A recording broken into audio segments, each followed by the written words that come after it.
arrived in Sri Lanka a couple weeks ago, and to be honest, I wasn't quite sure how I felt about the country at the beginning. I did have a couple really good experiences, one of which was the fish market in Negombo, which was smelly and disgusting but amazing. Another one was a day trip to Sirigya, one of the most famous places here in Sri Lanka. However, everything changed as soon as I got on a train to Ello.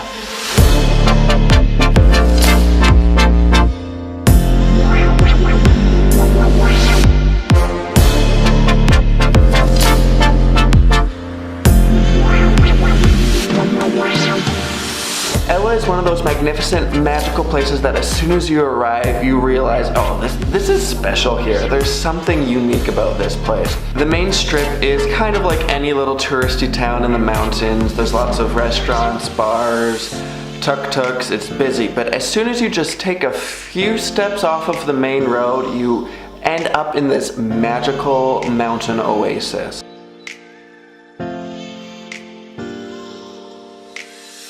I stayed at this really great Airbnb run by this 16-year-old Chamith and his parents. They were incredible hosts. I definitely suggest you staying with them. Chamith was the best host because he showed me everything there was to see in Ello, which was a lot. So this is my list of the must-sees while you're visiting Ello.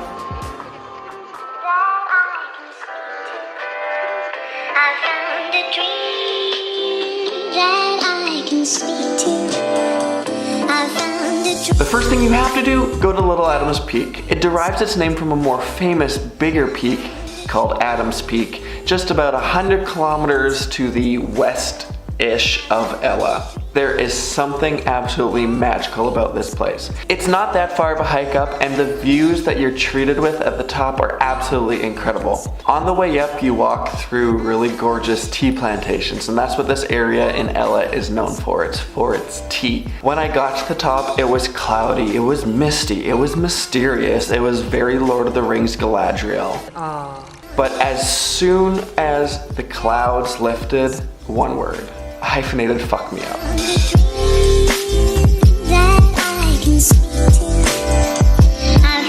You can walk from peak to peak along this ridge, and it's absolutely incredible. You can see the surrounding town, this deep, beautiful valley, the lush greens, the blue of the sky, the fog. It's very much an instant cream hole, as I like to call it.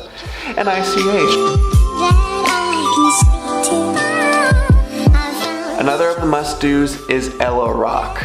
If you were to look directly across from Little Adams Peak, across the valley, you would see a bigger mountain, which is called Ello Rock. Now there's some competing advice online of whether you should do this hike alone or if you should do it with a guide. I will say that it is a very confusing set of turns in order to get up to the top. I did see many people doing it on their own. However, I went with Chamith, who was my Airbnb host, as well as a Spanish couple. And I definitely think there is something to going with a guide who knows the area, who can get you to the top without being harassed by any people. There's a scam where people try to send you on wrong routes, people get endlessly lost, and then you end up having to go pay exorbitant amounts of money in order for them to take you up to the top. So just be aware, go on your own, go with a guide. I went with a guide, I loved it, I thought it was worth it.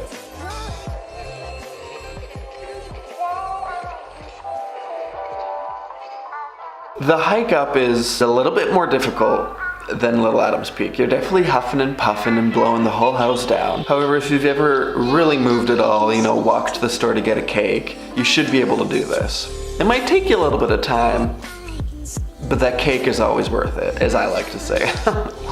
The view at the top, I don't personally think is as spectacular as Little Adams Peak, and also the peak is quite a bit smaller. With Little Adams Peak, you get all those separate peaks that you can climb in between, and this one is just one main peak. But nevertheless, still an absolutely incredible view, and a bunch of cute little sleepy old pepperonis who are just living their best lives. Once again, another ICH, Insta Cream Hole.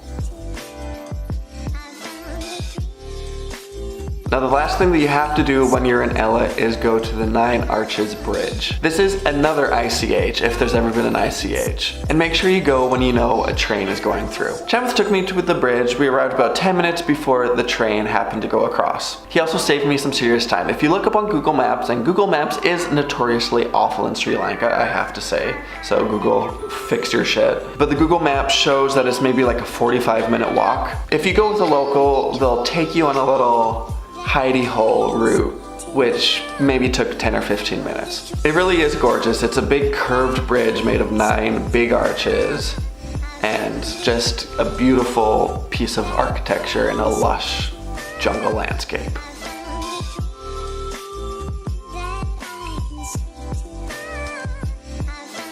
I had an absolutely spectacular time in Ella. It reminded me a little bit of Sapa in northern Vietnam, but just on a smaller scale. I think the only thing that matters here in Ella is really just getting to experience these lush views and doing it with a local. I think that's why I had such a good time, is because I stayed with a local who was excited, engaged, and wanted to show me all of the beautiful areas in his town.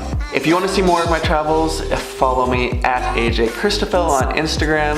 Subscribe, I'd love it if you subscribed. And until next time, what's the only thing that matters to you?